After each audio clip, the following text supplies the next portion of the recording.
है गाइज। आइए विद्यार्थी क्लासेस में लॉज ऑफ मोशन में law of conservation of momentum को हम लोग न्यूटन्स के थर्ड लॉ ऑफ मोशन से हम लोग प्रूव करेंगे। थर्ड लॉ ऑफ मोशन में बात किया गया था ना कि every action has equal and opposite reaction. हम लोग इस बात को याद में रखते हुए शुरू करते हैं कि मान लेते हैं कि दो ऑब्जेक्ट्स मिलके एक सिस्टम को बनाया है।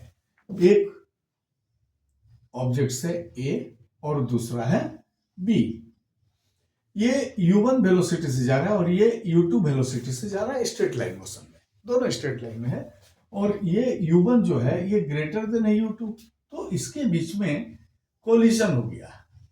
और ये कोलिजन कितने टाइम तक हुआ है, देखिए ये डेल टी टाइम तक हुआ है। और कोलिजन के बाद एक जो ए था ये चला v1 वेलोसिटी से और बी चला v2 वेलोसिटी से। ये दोनों इस डायरेक्शन में चल पड़े और यहां भी ये लीनियर मोशन में थे, वहां भी लीनियर मोशन में है। इसका मास है m1, इसका मास है m2। मास में कोई डिफरेंस नहीं हो रहा है, यहां भी m1 और यहां ये m2 है। ये बिफोर कोलिजन है, ये आफ्टर कोलिजन है। यहां पर कोलिजन हो रहा है डेल टी टाइम तक। इतनी बात को ध्यान में रखते हुए अगर हम आगे बढ़े तो देखिए इनिशियल मोमेंटम m1 u1 था, किसका, ए का, और फाइनल मोमेंटम हो गया m1 v1। Change in momentum कितना हुआ, m1 v1 minus m1 u1। और ये कितने टाइम में हुआ, डेल टी टाइम में। तो हम लोग लिख सकते हैं इसमें कि rate of change in momentum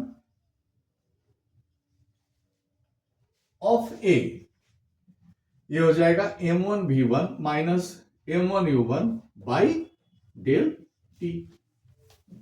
Similarly, if we see object B is moving with velocity u2 and after the collision its velocity changes to v2.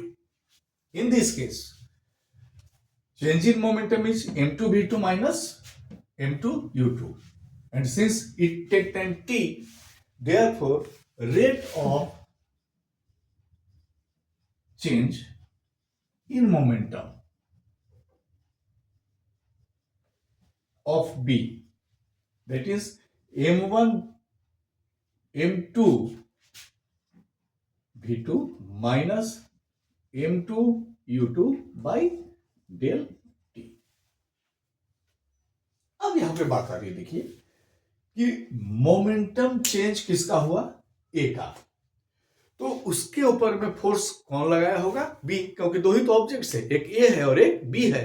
तो अगर ए का मोमेंटम चेंज हो रहा है और rate of change of momentum है, that is due to the force which is applied by B.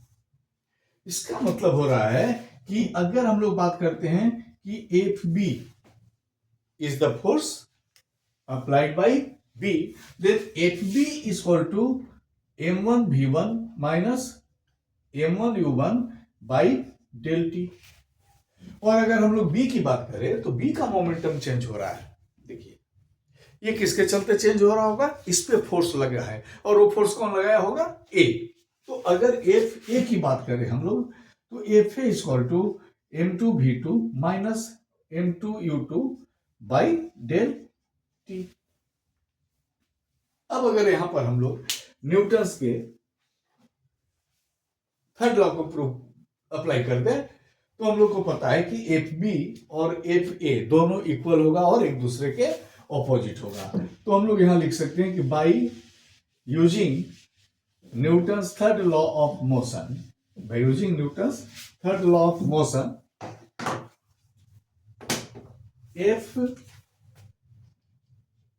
A is equal to minus F B. और F A का वैल्यू है m2 v2 minus m2 u2 by del t equal to m1 v1 minus m1 u1 by del T.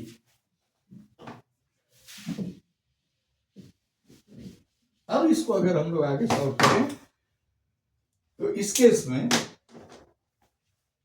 यहां पर देखिए ये del T दोनों है, ये तो कैंसिल हो जाएगा।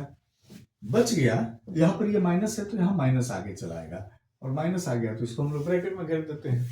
अब यहां पर हो जाएगा, देखिए m2v2 minus m2u2 equal to minus m1v1 plus m1u1। और अगर हम लोग इसको सॉल्व करना चाहें तो